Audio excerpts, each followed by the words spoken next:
c'est que des exemples. Hein. Mais en vrai, il faut protéger les Français de quoi? Vous défendez quoi? Vous défendez quoi? On va y revenir dans pas longtemps, on va y revenir. Mais vous défendez quoi? Rien du tout. Les aider à conquérir de nouveaux marchés. Bercy doit être le ministère des possibles, comme la France est la nation des possibles. Oui, c'est possible de devenir la nation la plus attractive pour les investissements étrangers en Europe. Nous l'avons fait. Oui, c'est possible. Bâtard. Ah, je bois de l'eau parce que là, va m'en falloir. Alors, on va dégainer les armes parce que là, on va aller voir un extrait justement de Arnaud Montebourg. Vous savez, c'est celui qui était à sa place avant. Il y a eu Arnaud Montebourg, ministre de l'économie, pendant 2 ans et demi. Ensuite, il y a eu notre cher président de la République, Emmanuel Macron. Et ensuite, on a eu notre cher Bruno Supernono à la tête de ce ministère. Voilà. Mais on a eu Arnaud Montebourg. Ce serait bien d'aller voir la vie et ce que pense Arnaud Montebourg de tout ça et de cette réindustrialisation de la France, cette attractivité des investisseurs en France. Bam, on prend des marchés. Allons voir ce qu'il dit, tiens. Allons voir ce qu'il dit parce que là, c'est pépite. Nous, elle s'est dramatiquement aggravée. Donc pour moi, là, il y a le feu. Alors la conséquence, c'est que comme nous ne produisons plus, la France ne vend plus, elle se vend. Puisqu'il faut compenser le chèque qu'on fait à l'étranger. Alors la Chine, c'est 30 milliards, l'Allemagne, c'est 30 milliards, vous vous rendez compte, c'est énorme, ça part. Donc notre richesse, elle s'en va. Et pour compenser ça, il faut qu'il y ait des flux d'argent entrants sur le territoire. Alors c'est le phénomène d'abord de l'endettement, 1.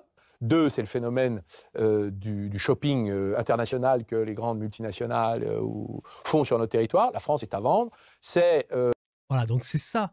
C'est ça. La France est à vendre. Alors oui, on rend le pays très attractif pour les investisseurs. Mais forcément. Hein, tu vends ta France à la découpe. Tu brades, c'est la grande braderie.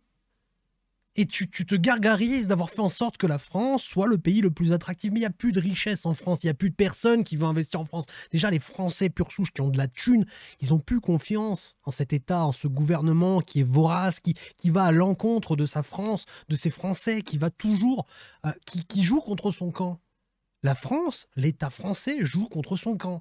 Alors comment toi, Français, qui a de l'argent, tu veux investir dans ce pays? Non, tu vas investir dans le pays voisin qui, lui, te propose déjà de gagner de l'argent, pour commencer, parce qu'il ne va pas t'assassiner avec des taxes et des charges et des impôts, et ensuite, il ne va pas te mettre des normes à la con sur la tronche qui va t'empêcher de travailler, et qui va dire non, ça, c'est pas légal, ça, c'est pas le droit, ça, t'as pas le droit, c'est pas écrit, t'as pas le droit. Bref, tu fais pas.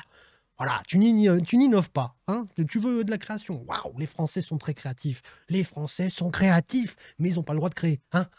Elle est pas belle, la France. Elle est pas belle. C'est le shopping sur l'immobilier, les hôtels, les terrains agricoles, les vignobles. Donc la France est en train de se vendre pour compenser notre incapacité à travailler, produire, ne serait-ce que pour nous-mêmes déjà.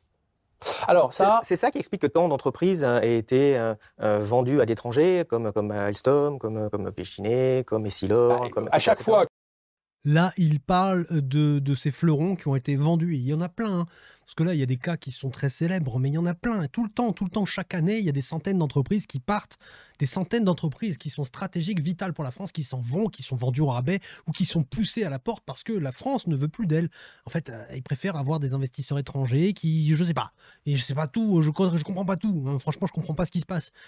Je comprends pas ce qui se passe comme beaucoup de gens, en fait. Ils préfèrent foutre les Français à la porte, les entreprises françaises à la porte, pour que des investisseurs étrangers, alors sûrement des pots de vin, mais bon, comme on n'a pas de preuves, on peut pas vraiment déterminer que c'est ça, mais bon, force est de constater qu'il y a quand même des intérêts privés qui viennent de l'étranger, quoi. Et puis la France, elle se dégrade. Il en parle, la santé, l'agriculture, tout, l'industrie, le tissu industriel et économique français se casse la gueule, il n'y a plus rien. C'est des trous dans le maillage. Tu prends un t-shirt et puis avec une cigarette allumée, tu fais des trous comme ça un peu partout, puis au bout d'un moment, ça se déchire. Enfin, je veux dire, force de couper de la maille, il n'y a plus rien, quoi. Alors après, pour combler ça, s'il vous plaît, aidez-nous, s'il vous plaît. Si tu viens m'aider, je t'aiderai en retour, qu'est-ce que tu veux? Qu'est-ce que tu veux? Vas-y, dis, je suis au pouvoir, j'ai les manettes, je fais ce que je veux. Tu veux ça? Ok. Vas-y, banco, allez, vas-y. T'as tout le territoire à toi, il n'y a plus personne. De toute façon, il n'y a plus personne. Tu veux racheter les terrains agricoles? Ah, normalement, on n'a pas le droit. Oui, bah de toute façon, comme il n'y a plus de Français qui veulent faire de l'agriculture, il va bien falloir qu'on revende quelque chose à quelqu'un. T'inquiète, on va faire passer des lois. T'inquiète. On va réguler tout ça. Voilà. À chaque fois qu'il y a une entreprise parce que les actionnaires veulent vendre, on ne trouve pas en France l'argent. On dit, il n'y a pas d'argent pour ça. Il y a de l'argent pour autre chose, hein, mais il n'y a pas d'argent pour ça. Donc, conséquence, c'est l'étranger qui achète. Et donc, on le justifie comme ça. Mais en vérité, c'est un rapport avec notre incapacité à créer la richesse qui nous permettrait de garder notre patrimoine industriel, économique, agricole. Et alors, je voudrais peut-être... Voilà, il a tout résumé. C'est notre incapacité, qui n'est pas de notre fait, hein. Parce que nous, je pense que n'importe quel Français qui regarde cette vidéo a envie de créer de la richesse.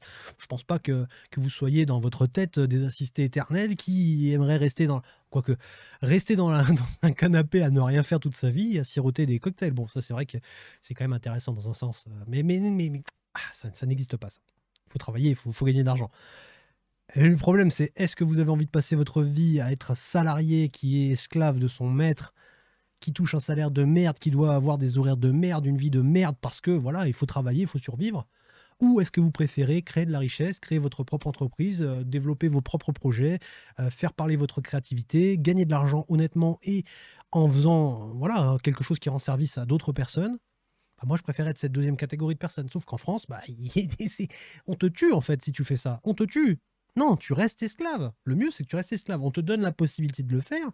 Mais si on te le donne, c'est juste pour que tu nous rapportes du fric. C'est-à-dire que tu vas te lancer, par exemple, en auto-entrepreneur. Hein, tu vas te faire lacérer. Lacérer. Ils vont te piquer ton fric. Ils vont te démonter. Tu veux faire une petite PME? Bah, c'est pareil. On va te démonter, toi et tes salariés. Tu veux faire une entreprise, une entreprise à taille intermédiaire? Bah, c'est pareil. Il n'y a que si tu es une grosse multinationale qu'on va te donner de l'argent parce que bah là, quand même, on peut devenir actionnaire, je peux siéger au siège, on peut avoir des avantages. Non, non, vraiment, on va saigner les petits. De toute façon, ils sont nombreux, ils ont rien, ils peuvent pas se défendre. On va les saigner et puis on va vous donner de l'argent pour que vous nous ordonniez en retour. Voilà, on fait ça? Allez, banco, banco, banco. Au revoir, crevez tous. Voilà. Voilà, c'est notre capacité ou notre incapacité à créer de la richesse qui nous a amenés dans le mur et dans cette situation. Et c'est très très bien résumé par Arnaud Montebourg, ancien ministre des Finances publiques de France. De toute façon, ils n'ont pas fait de miracle, hein. Ça fait 50 ans que c'est la merde. Mais honnêtement, depuis qu'il a passé le flambeau à Macron et à Bruno Le Maire, bon bah là, c'est parti en saucisse, hein. C'est parti en saucisse. Et on peut pas le nier. Dire en 7 ans, il a rajouté 1000 milliards de dettes. Un tiers de la dette. Voilà, dans quel monde on nage, hein? Dites-moi. Moi, personnellement, à force de nager, je vais m'épuiser et je vais me noyer, hein.